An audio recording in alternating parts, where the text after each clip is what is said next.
Hey guys, what is up? Welcome back to the channel, and today we've got a little bit of a different video for you. A good friend of mine has decided to do a guest review on my channel, and he's going to be reviewing the Surface Pro 4.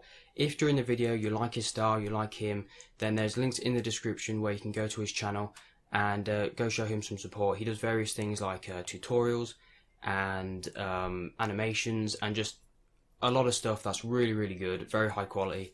So yeah, go show him some support and enjoy the video.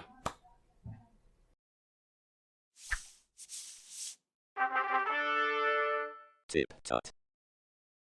Hi guys, and welcome back to TipTut. Now, I've been using my Surface Pro 4 for a good couple of weeks now, and I wanted to just do an honest review now that I've gotten to grips with it a bit more. And I've got to say, I'm really enjoying using it, barring a few really quite serious issues, which, if you're an artist like me, might affect you. So I just want to make sure that you're aware of these before you buy into something like I did, without realizing that there's a few crippling things that really make the Surface not unusable, but certainly difficult.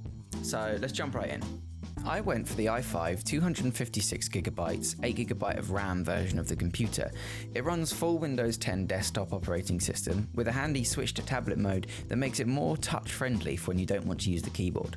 Honestly, this is the biggest advantage that the Surface has over the iPad Pro. You can run full desktop software such as Adobe Creative Cloud or Creative Suite and things like Manga Studio with no limitations. And honestly, I found myself pretty impressed with the Surface, even if Phoebe wasn't.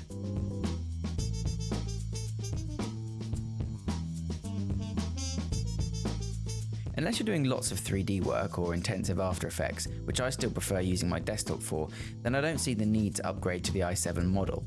But for artists, I'd suggest this version, the i5 8GB of RAM, as the minimum. Hardware-wise, there's plenty going on. You get a gorgeous 12.3-inch touchscreen at a resolution of 2736 by 1824. The screen isn't 16:9, but is instead a 3:2 ratio, closer to a pad of paper, which is really useful when it comes to drawing. The battery life is pretty close to advertised. When I'm animating, I usually get about 7 to 8 hours of use per session. On one side of the device, there's a mini display port for a HDMI cable with adapter, there's one USB 3.0, which is better than none, and a unique charging port for the included cable, which itself also has a USB port to charge your phone, very handy. On the other side, there's just a standard 3.5mm headphone jack and a handy magnet to snap your pen onto the tablet, which is actually pretty strong. There's also a vent system that runs around 50% of the tablet's width to help keep it cool. The kickstand extends to a very impressive degree, about 160 degrees, meaning you can lay the tablet almost flat. You can't put all of your weight on it when drawing, but it definitely doesn't feel flimsy. The hinges seem sturdy and well made as far as my amateur opinion can discern, and hidden under the kickstand is a handy micro SD slot, so you can expand your storage by up to 128GB. Really useful, and something I didn't know about when purchasing.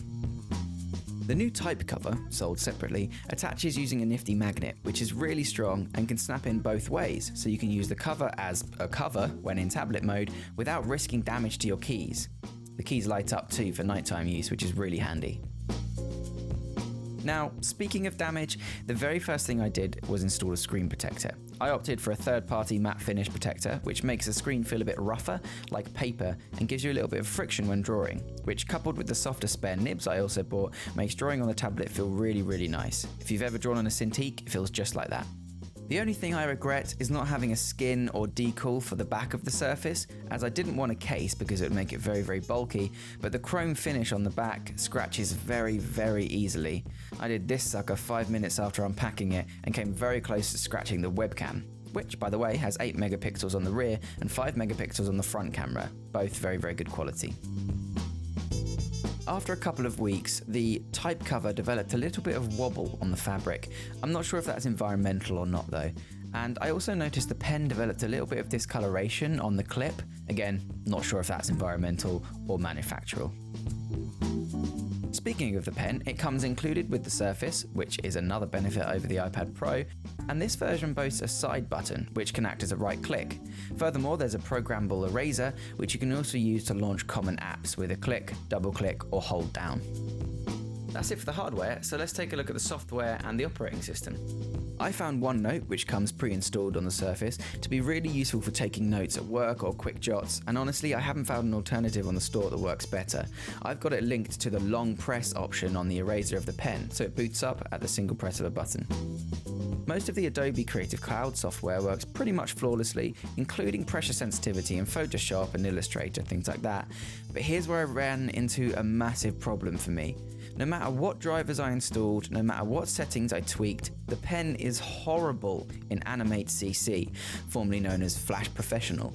There seems to be some kind of lag that causes the brush to glitch out when drawing. I mean, it's impossible to use. Now, Adobe are apparently working on a fix for this, but I've been seeing problems like this on different hardware for years, so who knows. I had to dig out an old copy of Toon Boom Studio just to get work done. Not happy. Apart from that, there's some great apps on the store for artists. I swear by Sketchable now, and it's my go-to sketchbook app. There's also some great comic book readers and ebook readers as well as the standard app versions of websites, which all seem to work pretty well. Some people have been reporting crippling bugs, such as the Surface never waking up from sleep and things like that, but in all honesty, I've never experienced anything that couldn't be fixed with a quick reboot, and most of the legitimate claims to these seem to have been resolved since the anniversary update of Windows 10. The pen uses Windows Ink software to draw, which is really great when it's working with Microsoft's own apps, but tends to get a little bit wobbly on the slower lines, which compared to a Cintiq, I'd say it's not quite as good, but with all the other things that a Surface can do, it definitely makes up for that lack. All in all, I'd say I'm very happy with the Surface, and except for the Animate CC bugs, it really is a perfect machine for me. It's portable, it's powerful, and it runs full desktop software. Would I recommend it to other artists? Absolutely.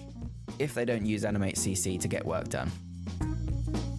Hi everybody, thanks for watching my guest review on Loop Mule.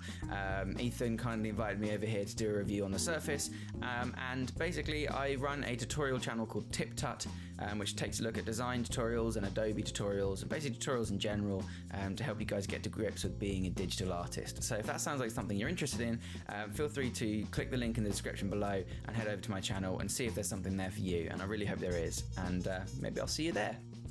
Remember to subscribe for more tips, tricks, and tutorials.